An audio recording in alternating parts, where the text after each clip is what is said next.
Good evening students. आज class 11 का unit and measurement start कर रहा हूं चैप्टर।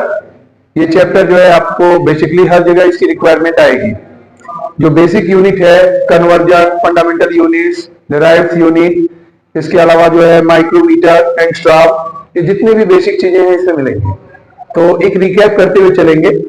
बिल्कुल थ्योरेटिकल पोर्शन को जो है ऐसा नहीं कि अवॉइड करेंगे, लेकिन थोड़ा थोड़ा टच करते हुए न्यूमेरिकल पे जल्द आएंगे। मेन इसमें इंपॉर्टेंट 3 टर्म है, परसेंटेज एरर, कन्वर्जन, इसके अलावा जो है कन्वर्जन के साथ साथ जो सबसे इंपॉर्टेंट है डायमेंशनल फार्मूला। तो सबसे पहला पॉइंट पे हम लोग आते हैं, फंडामेंटल यूनिट्स। यूनिट है क्या, यूनिट की रिक्वायरमेंट क्यों हुई? अर्लियर टाइम में हम लोग जो मेजर करते थे किसी भी चीज को, तो हम लोग के यहाँ एक सिस्टम चलता था। जैसे हमने पता चला हम फार्मर हैं तो कुछ अनाज दे दिए, और जो ग्रोसर है उसने क्या किया, कुछ वेजिटेबल्स हमको दे दिया उसके बदले। पता चला जिसने जो है जानवर पाला है उसने जानवर दे दिया उसके बदले। तो मतलब यहाँ पर कोई एक यूनिट नहीं थी। Export import is not possible without any fix unit. बिना किसी फिक्स यूनिट के एक्सपोर्ट इंपोर्ट पॉसिबल नहीं है। हमारा देश ग्लोबलाइज हुआ, पूरा वर्ल्ड ग्लोबलाइज हुआ, एक दूसरे के संपर्क में आए। तो अब तुम ये इमेजिन करो कि अगर सोचो हमारे यहाँ कोई एसआई यूनिट नहीं होती और चाइना में कोई एसआई यूनिट नहीं होती, तो हम कैसे एक्सपोर्ट इंपोर्ट करते चाइना से? वो आते कुछ हमको बेचते, क्या करते? उनकी कौन सी यूनिट होती? चिंगचम है? या अपने यहाँ कौन सा चलता, पसेरा? ऐसा कुछ नहीं। तो एक रिक्वायरमेंट हुई कि कॉमन एसआई यूनिट हो जिसमें पूरे वर्ल्ड में एक्सपोर्ट इंपोर्ट सब कुछ उसी से हो, जिसकी वैल्यू या जिसका मानक सेम। तो किस चीज का फॉर्मेशन हुआ? SI unit. तो बात करते हैं सबसे पहले फंडामेंटल यूनिट्स की। जैसे अल्फाबेट है, there are 26 alphabet in English. English में 26 है, लेकिन 26 अल्फाबेट से हम लोग वर्ड कितने काउंट कर सकते हैं? कोई काउंटिंग है? क्यों बेटा, कोई वर्ड की काउंटिंग है? 26 लेटर से हम लोग कितने वर्ड बना सकते हैं? इनफाइनाइट। Very good. तो क्या बताओ, तो कोई भी कितना भी हम लोग उसमें करें, मतलब एक तरह से जान लो कि इनफाइनाइट वर्ड होगा जिसका कोई लिमिट नहीं है। तो एक तरह से जो है यहां भी कुल 7 फंडामेंटल यूनिट्स हैं। मेन तो बेस 3 ही है। हर एक यूनिट में रिक्वायरमेंट हमारी किसकी होती है? मास।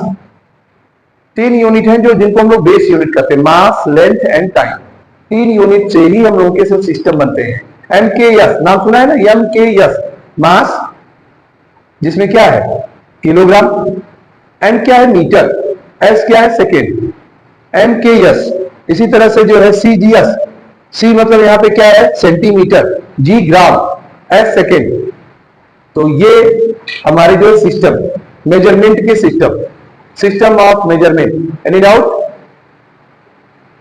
What happened? Be careful on your subject. Fundamental units, some physical quantities are independent of each other. Main 3 physical base quantities are called fundamental units. Main कौन से हैं 3? These are mass, length and time. आप कभी भी market में जाते हो तो सबसे पहली नीड आपकी क्या होती है? भाई हमको 1 kg टोमेटो दे दो, 2.5 kg ओनियन दे दो। कुछ भी ऐसे होता है तो आप किसमें बोलते हो? केजी में, है ना? तो हमको उसकी रिक्वायरमेंट है, ये क्या है? मास के लिए, मास में। तो हर जगह एक ही यूनिट लेने चलेगा, केजी। पता चला आप गोल्ड लेने गए तो क्या कहोगे? 2 kg गोल्ड दे दो? नहीं, नॉट पॉसिबल। आप वहां पे क्या कहोगे?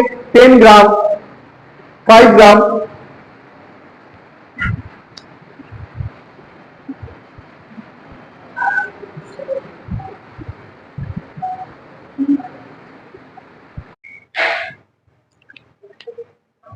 तो ये बता रहे थे कि जैसे सीजीएस, आप गोल्ड लोगे तो किस में लोगे? गोल्ड को ग्राम में लोगे।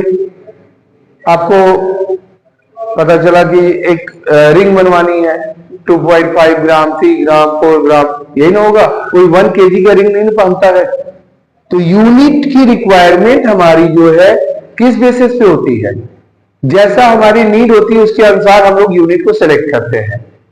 बुक की लेंथ हम किसमें नापेंगे, कॉपी की लेंथ किसमें नापेंगे, सेंटीमीटर। लेकिन अगर वहीं पर हमको जो है घर का लेंथ नापना है तो किसमें नापेंगे, मीटर। लेकिन वहीं स्कूल का डिस्टेंस यहां से देखना है तो किसमें देखेंगे, किलोमीटर। तो ये हमारे जो एसआई यूनिट है उनको हम लोग एक्सटेंड करते हैं अपने हिसाब से छोटा बड़ा। लेकिन मेन एसआई स्टैंडर्ड यूनिट क्या होता है, मास का केजी, मास का केजी, लेंथ का मीटर, टाइम का second. There are 7 physical quantity, 7 physical quantity है। Physical quantity name of units and symbol. तो मास की बात करते हैं किलोग्राम, केजी। सेकेंड है लेंथ, इसको लेंथ का यूनिट क्या है, मीटर। मीटर को हम लोग एम से शो करते हैं। टाइम, टाइम का होता है सेकेंड, सेकेंड को हम लोग यस से शो करते हैं, ठीक है। और इसके बाद अब यहां पर आते हैं टेम्परेचर। टेम्परेचर को केल्विन, केल्विन का के, luminous intensity, candela, CD, electric current, ampere, इसको ए से रिप्रेजेंट करते हैं। एंड क्वांटिटी ऑफ मैटर, मोल। आप लोग 9th में भी से पढ़े होंगे मोल, मोल कॉन्सेप्ट। ये चैप्टर का पार्ट है 9th में मोल, किसी भी चीज की क्वांटिटी को हम लोग मोल में डिस्क्राइब करते हैं। 6.022 इंटू 10 पावर 23 एटम्स। अगर कहीं भी इतने एटम्स हैं तो वो क्वांटिटी क्या कहलाती है, मोल। क्या कहलाती है, मोल। तो ये हमारे क्या हो गए, फंडामेंटल यूनिट्स। अब सेकेंड हम लोग इसमें कैटेगरी में आते हैं डेराइव्ड यूनिट, जो फंडामेंटल यूनिट्स को जो है हम लोग कंबाइन करके बनाते हैं। कौन से होंगे इसमें, जैसे एरिया, एक एग्जांपल लेते हैं। एरिया में क्या हो गया, length into breath, length into breadth. तो लेंथ हमारा किसमें है, मीटर में, और ब्रेथ किसमें है, मीटर में। तो लेंथ इंटू ब्रेथ क्या हो गया, मीटर इंटू मीटर, मीटर का स्क्वायर। आते हैं अब इसमें सेकेंड।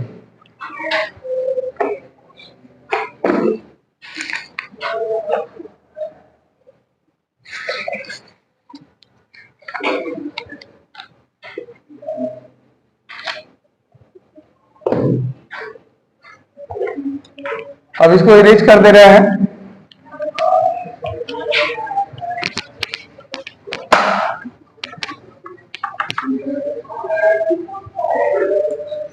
अब डेराइव्ड यूनिट की बात करते हैं। जैसे हो गया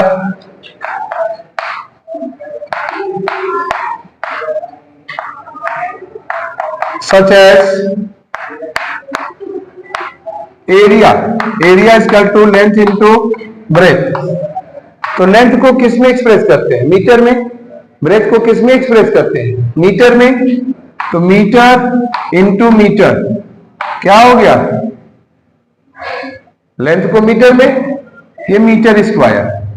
यहां पर क्या हो जाएगा, मीटर का स्क्वायर। तो अब हम लोग कोई भी डायमेंशनल फार्मूला जो यूज करते हैं, अब इसमें जहां भी हमारे 2 या 2 से अधिक यूनिट आ गए, जैसे यहां पर देख लो एक्सेलरेशन, एक्सेलरेशन, एक्सेलरेशन में क्या हो गया, change of velocity means v minus you upon time. तो यहां पर कितने यूनिट हो गए, हमारा टाइम भी हो गया और यहां पर मीटर पर सेकेंड। इसकी एसआई यूनिट क्या होती है, मीटर पर सेकेंड, और इसकी यूनिट क्या हो गई, सेकेंड, टाइम सेकेंड में। तो हमारा जहां भी 2 या मोर देन 2 फंडामेंटल यूनिट एक साथ कंबाइन होते हैं, इन्हें हम लोग क्या बोलते हैं, डेराइव्ड यूनिट। अब आते हैं हम लोग डायमेंशनल फार्मूला पे। डायमेंशनल फार्मूला फिर आपको आगे कन्वर्जन बताते हैं, कन्वर्जन कैसे करते हैं, ठीक है। डायमेंशनल फार्मूला,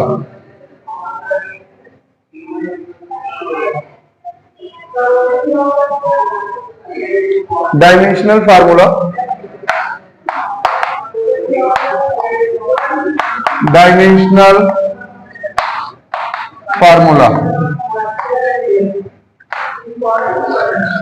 किसी भी चीज को, अगर किसी भी क्वांटिटी को हम लोग एल, एम और टी के फॉर्म में एक्सप्रेस करते हैं। किस फॉर्म में एक्सप्रेस करते हैं? एल, एम और टी के फॉर्म में। तो इसे हम लोग क्या बोलते हैं? Dimensional formula.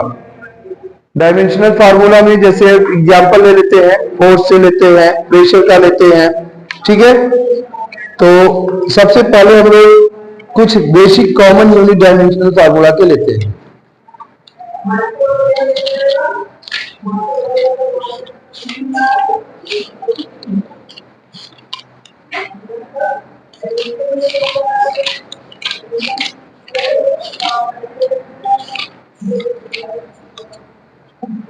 Dimensional formula, area, force,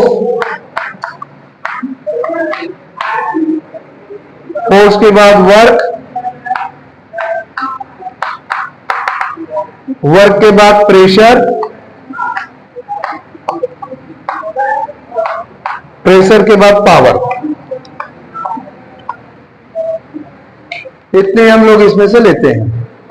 area का क्या है? डायमेंशनल फार्मूला को हम लोग एमएलटी के फॉर्म में लिखते हैं। किस फॉर्म में लिखते हैं? डायमेंशनल फार्मूला को हम लोग एमएलटी के फॉर्म में लिखते हैं। किस फॉर्म में? एमएलटी। एरिया का क्या होता है? Value, length into breath, length into breadth. तो हमारा एसआई यूनिट क्या हो जाएगा? लेंथ को भी हम लोग मीटर में नापते हैं और ब्रेथ को भी मीटर में नापते हैं। तो लेंथ को हम लोग किससे दिखाते हैं? एल, और v को भी एल से दिखाएंगे। अब हमारा ये क्या हो गया? L square. क्या हो गया? L square. तो अब डायमेंशनल फार्मूला जब लिखेंगे तो हम लोग डायमेंशनल फार्मूला को किस फॉर्म में लिखेंगे? एमएलटी के फॉर्म में। तो जो टर्म मौजूद नहीं होगा, जो टर्म मौजूद नहीं होगा उस पर पावर क्या होगा? जीरो। तो यहां पर हो जाएगा एम, एम क्या है यहां पर? मास, केजी। केजी है यहां? नहीं। एम पावर जीरो, एल पर पावर 2 और यहां पर टी पावर 0। ये हो गया। तो फोर्स का क्या होता है? What is the formula of force? Aryan, force का फार्मूला क्या होगा? फोर्स का फार्मूला एम जी, एमएलटी -2। तो वो डायमेंशनल फार्मूला हो गया। फोर्स का फार्मूला क्या हो गया? एम जी या M A, mass into area, mass into mass into acceleration, mass into acceleration. Mass का एसआई यूनिट क्या होता है? केजी। मास का एसआई यूनिट क्या होता है? केजी। एक्सेलरेशन का मीटर पर सेकेंड स्क्वायर। अब लिखते हैं केजी का किसमें एक्सप्रेस करेंगे? एम में। केजी को किसमें करेंगे? एम। तो यहां पे हो जाएगा एम, यहां पर जो है मीटर, मीटर का क्या होगा? एल। मीटर का क्या होगा? एल। और second T power -2, T power -2। तो इसको हम लोग डायमेंशनल फार्मूला को जब अगर पूरे एक ब्रैकेट में करेंगे तो क्या हो जाएगा? M L T power -2। ये हो गया स्क्वायर पे फार्मूला लिखेंगे। ठीक है, अब समझ में आया? अब वर्क का क्या होगा? वर्क का फार्मूला क्या होता है? वर्क का क्या होता है? F into yes. क्या होता है? Force into yes. देखो इधर, force into displacement, force into displacement. तो फोर्स क्या है यहां पर? फोर्स क्या है? फोर्स है हमारा यहां पर, कितना दिया है फोर्स का? एमएलटी। इधर देखो, ये जो आ गया तो उसकी जरूरत नहीं है, वो तो हमने लिखा ही, जस्ट ऊपर निकाले थे ना फोर्स का, एमएलटी पावर -2। और डिस्प्लेसमेंट में क्या होता है? डिस्प्लेसमेंट क्या है? ऐसा यूनिट मीटर।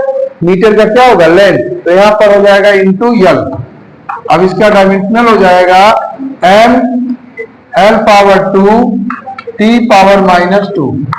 ये हो गया वर्क का, ये फोर्स हो गया, वर्क हो गया, प्रेशर। अब प्रेशर में आते हैं। प्रेशर का क्या होता है, फोर्स अपॉन एरिया। क्या होता है, फोर्स अपॉन एरिया। ऐसे ही आप दो चार अभी एग्जाम्पल समझा रहे हैं, अभी कुछ न कुछ पर डे इसमें देते रहेंगे। कम से कम 100 डायमेंशनल फार्मूला है और इसमें 50 या 60 काफी इंपॉर्टेंट है, हर कंपटीशन में पूछा जाता है और आगे के चैप्टर में और आगे के टॉपिक में हर जगह इसकी रिक्वायरमेंट है। तो इसकी प्रैक्टिस आपको करना है। ये प्रेशर है, प्रेशर का होता है फोर्स बाय एरिया। तो फोर्स का अभी हमने क्या निकाला था, m l t power -2। Area का क्या है, l पावर 2, l पावर 2। अब ये l पावर 2 ऊपर जाएगा तो यहां पावर क्या होगा, माइनस, तो +1 और -2 कितना हो जाएगा, -1। क्या होगा, -1। यहां पर हो जाएगा power m l power -1 t power -2। ये हो गया आपका डायमेंशनल फार्मूला। तो डायमेंशनल फार्मूला के साथ साथ एक कन्वर्जन बता देते हैं कि कैसे हम लोग एक कन्वर्ट करते हैं। जैसे डायमेंशनल फार्मूला में हम लोग का न्यूटन से डायल में या जूल से अर्ग में करना है, तो कैसे करेंगे।